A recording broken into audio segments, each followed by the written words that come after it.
تقلید ہم کیوں کرتے ہیں اور کہاں کرتے ہیں؟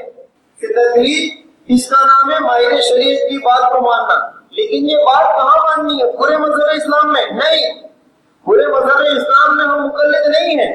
پورے مذہب اسلام میں پوری قرآن کریم اور سارا کا سارا ذخیرہ احادیث میں ہم سیدنا امام اعظم ابو حنیفہ رحمۃ اللہ علیہ یا اور کسی فقیہ امام کے مقلد نہیں ہیں، بلکہ ہم تو ایک خاص قسم کے مسائل کے اندر تقلید کرتے ہیں۔ جیسے شریعت کے مسائل دو قسم کے ہیں، ایک واضح ہے ایک غیر واضح ہے۔ واضح قرآن کریم کی وہ آیتیں کہ جس کے اندر احکامات اللہ تعالیٰ نے بالکل بالتفصیل وضاحت کے ساتھ بیان کر دیے کہ تم پر 5 وقت کی نماز فرض ہے، کہ صاحب مال پر حج فرض ہے، اتنا نصاب ہو تو زکات فرض ہے، سال میں 1 مہینے کے روزے فرض ہیں، یہاں کسی کا اختلاف نہیں، یہاں آپ نے کسی امام کے درمیان اختلاف کا نام بھی نہیں سنا ہوگا، یہاں ہم مقلد بھی نہیں۔ جب مسئلہ قرآن کریم میں واضح ہے، جب مسئلہ حدیث پاک میں واضح ہے، تو وہاں ہمیں تقلید کی بھی ضرورت نہیں۔ ہمیں تقلید کی ضرورت کہاں ہے؟ مسائل غیر واضح، کتاب و سنت کے وہ دلائل، وہ مسائل جو واضح نہیں ہیں، وہاں ایک عام مسلمان کو تقلید کی ضرورت ہے۔ واضح نہیں ہے کا کیا مطلب؟ محققین نے اس کی تقسیم کی ہے کہ کتاب اصل ہمارا سرچشمہ مذہب اسلام پر عمل کرنے کی جو بنیاد ہے وہ کتاب و سنت ہے۔ ہمارے سارے مسائل کی جڑ جہاں سے مسئلے عرض کیے جاتے ہیں، لیے جاتے ہیں، کتاب و سنت ہے۔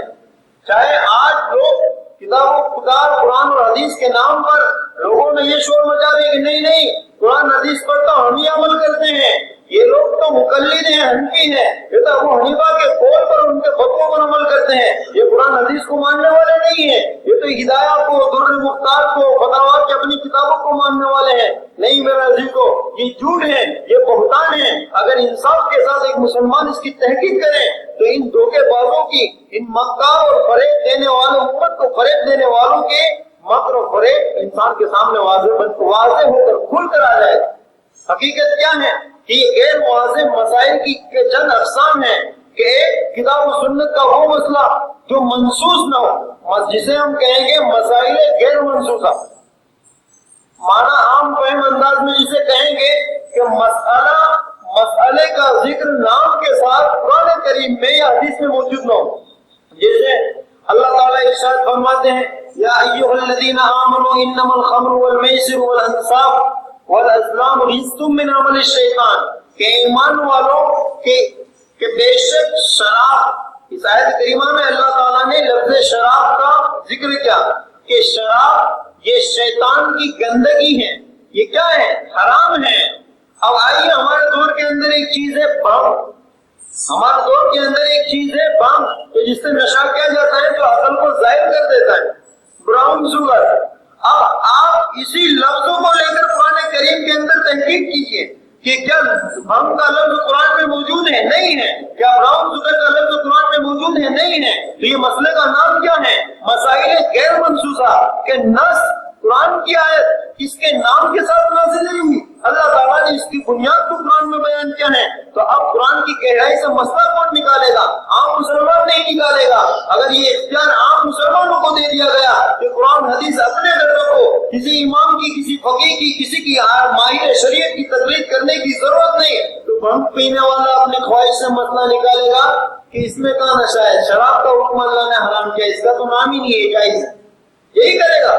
ہماری طبیعتوں کے اوپر خواہشات کا غلبہ ہے۔ ہم تمام کا حال یہ ہے کہ آج ہماری طبیعت کے اوپر خواہشات کا غلبہ ہے۔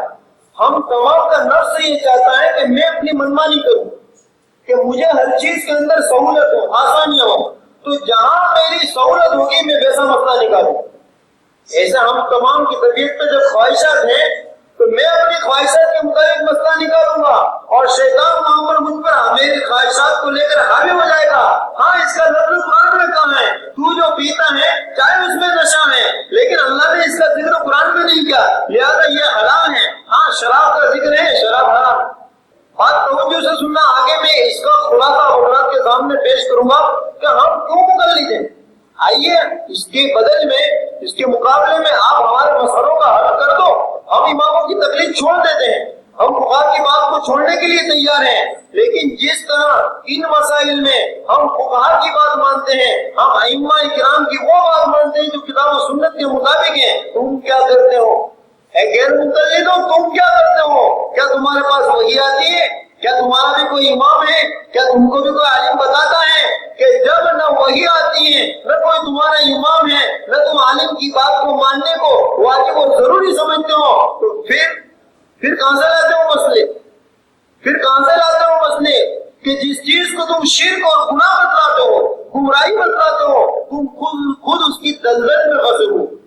تقلید کو تم گمراہی بتاتے ہو، تم خود اس کی دلدل میں پھنسے ہو۔ قرآن میں نے جو مثال پیش کی قرآن کی، اب ایک مثال حدیث پاک سے سن لیجیے۔ اللہ کے رسول صلی اللہ علیہ وسلم ارشاد فرماتے ہیں کہ جب کسی پینے کی چیز میں مکھی گر جائے تو اسے غوطہ دے دو اور اس کو نکال لو کہ اللہ نے اس کے ایک پر کے اندر شفا اور ایک پر میں بیماری رکھی ہے۔ اب مکھی کا ذکر لفظ زبان حدیث میں موجود ہے۔ مسئلہ یہ ہے کہ مشروب میں مچھر گر جائے تو نکالو مسئلہ، یہ اس کا نام کیا ہے؟ غیر منصوص، نص موجود نہیں ہے۔ قرآن میں بھی یہ مسئلہ لفظ کے ساتھ موجود نہیں، حدیث میں بھی یہ مسئلہ الگ سے لفظ کے ساتھ موجود نہیں۔ اب نکالے تمام دنیا کے غیر مقلدین مل کر اس مسئلے کا حل کریں، کیا کریں گے؟ تو ایک عالم اٹھے گا، مسئلہ بتائے گا، سارے غیر مقلد اس پر عمل کریں گے، اور پھر کیا کہیں گے؟ قرآن حدیث پہ عمل کر رہے ہیں، تقلید کر رہے ہیں اپنے قول کے اعتبار سے، جس کو گمراہی کہہ رہے ہیں سب مل کے کر رہے ہیں، لیکن نام بدل جائے گا، اندر ہی اندر خوش ہو رہے ہیں ہم تو قرآن حدیث پہ عمل کر رہے ہیں۔ تو میرے دوستو، تقلید کے بغیر مسائل غیر منصوصہ پہ عمل ہو ہی نہیں سکتا۔ کہ عام مسلمان جو بیچارے ان پڑھ جاہل غیر مجتہد، کہ جن کو نہ کتاب کا علم، نہ سنت کا علم، نہ حدیثوں کا علم، کہ ان مسئلوں کو نکالنے کے لیے ماہر شریعت کا ہونا ضروری ہے، مجتہد کا ہونا ضروری ہے۔ کہ میں نے صرف ایک مثال پیش کی وقت کی قلت کی بنیاد پر کہ اس قسم کے مسائل یعنی مسئلہ غیر منصوص ہو تو وہاں ہم کیا کرتے ہیں؟ مجتہد کی، ماہر شریعت کی وہ بات مانتے ہیں جو کتاب و سنت کے مطابق ہو۔ یہ نہیں کہ اس مسئلے میں بھی امام یا فقیہ جو بول دے ہم مان دیتے ہیں۔ اللہ کی پناہ ہرگز ایسا ہمارا معاملہ نہیں ہے۔ یہ بات الگ ہے کہ یہ غیر مقلد ہم پر اور ہماری جماعت پر یہ الزام لگاتے ہیں کہ ہم امام ابو حنیفہ کی ذاتی بات کو مان لیتے ہیں۔ نہیں، ہرگز ہمارا معاملہ ایسا نہیں۔ یہ تو کل قیامت کے دن آخرت میں سب کے سامنے حق واضح ہو کر آ جائے گا کہ ہمارا معاملہ کیا تھا۔ امام ابو حنیفہ ہمارے کوئی نبی نہیں۔ جس طرح اولیاء کرام کی، اہل علم کی، بزرگان دین کی، اسلاف کی تعظیم اور اسلاف کا اکرام کا حکم اللہ کے رسول صلی اللہ علیہ وسلم نے دیا ہے۔ سیدنا امام اعظم ابو حنیفہ رحمۃ اللہ علیہ کے مقام تابعیت اور مقام تقوی اور پرہیزگاری کی بنیاد پر ہم بھی ان کا اکرام اور تقوی پر اکرام اور تعظیم اسی طرح کرتے ہیں جس طرح دیگر اولیاء اکرام اور بزرگان دین کی کرتے ہیں۔ یہ نہیں کہ ہم ان کی تقلید کرتے ہیں تو ہم نے ان کو اتنا بڑا درجہ دے دیا ہے کہ نبوت کے مقام تک پہنچا دیا، جس طرح کہ آج ہمارے بھائی لوگ ہم پر الزام لگاتے ہیں۔ تو پہلی قسم مسائل غیر منصوصہ، کہ جب مسئلے کا ذکر قرآن اور حدیث میں موجود نہ ہو تو ہم کیا کرتے ہیں؟ عقل سے مسئلہ نہیں نکالتے کہ قرآن حدیث لے کر بیٹھ گئے ورنہ اپنی خواہش سے مسئلہ نکل پڑے گا۔ نہیں، ہم اپنی عقل سے مسئلہ نہیں نکالتے ہیں، ہم پوری جماعت المسلمین کو کہتے ہیں آ جاؤ ایک پلیٹ فارم پہ، آ جاؤ ایک امام کی مانیتی میں، ایک ماہر شریعت کی بات کو مان لو جس کا حکم قرآن کریم دے رہا ہے۔ آگے میں نے جو آیت کریمہ تلاوت کی اس کی وضاحت میں کروں گا کہ اللہ تعالیٰ نے اس کی اطاعت کا، اللہ تعالیٰ نے اس کی ماہرین شریعت کی پیروی کا حکم دیا ہے۔ اگر نہیں کرو گے تو دنیا میں بسنے والا ہر مسلمان اپنے اندر ایک فرقہ بن کر کھڑا ہو جائے گا کہ نہیں مجھے تو مسئلہ یہ سمجھ میں آ رہا ہے، نہیں میری عقل تو یہ کہہ رہی ہے کہ بھنگ کا ذکر قرآن میں نہیں ہے تو یہ حلال ہونی چاہیے، جس طرح کہتے ہیں نا کہ بھینس کا ذکر قرآن میں نہیں ہے تو یہ کیا ہے قربانی جائز نہیں، تو یہاں بھی کہو ایسی تو بہت سب چیزیں۔ ایک مثال ذہن میں آ گئی اور سنتے چلو، اللہ تعالیٰ کے رسول صلی اللہ علیہ وسلم نے حدیث پاک کے اندر شراب پینے کی سزا حد متعین کی کہ اگر کوئی مسلمان شراب پی تو اس کی حد کیا ہے، اگر کوئی انسان شراب پی تو اس کی سزا کیا ہے۔ قاضی اسلامک کورٹ اس کو سزا کیا دے گی کہ اس کو کوڑے لگائے جائیں گے، اس کو کوڑے لگائے جائیں گے۔ اب مسئلہ یہ ہے کہ اگر کوئی پیشاب پی لے تو، اگر کوئی انسان کا پیشاب پی لے تو کیا سزا ہے؟ نہ قرآن میں مسئلہ موجود لفظ کے ساتھ، نہ حدیث میں مسئلہ موجود، دینے کے لیے ہمیں قرآن حدیث سے دلیل دو، یا پھر اس کو حلال بتلا کر پی کر دکھلاؤ۔ ایک دو ہی کام ہو سکتے ہیں۔ تم کہو کہ بھینس کا ذکر قرآن میں نہیں، قربانی جائز نہیں، تو پیشاب پینے پر حج کا ذکر قرآن میں نہیں، تو پینا شروع کر دو اس کو۔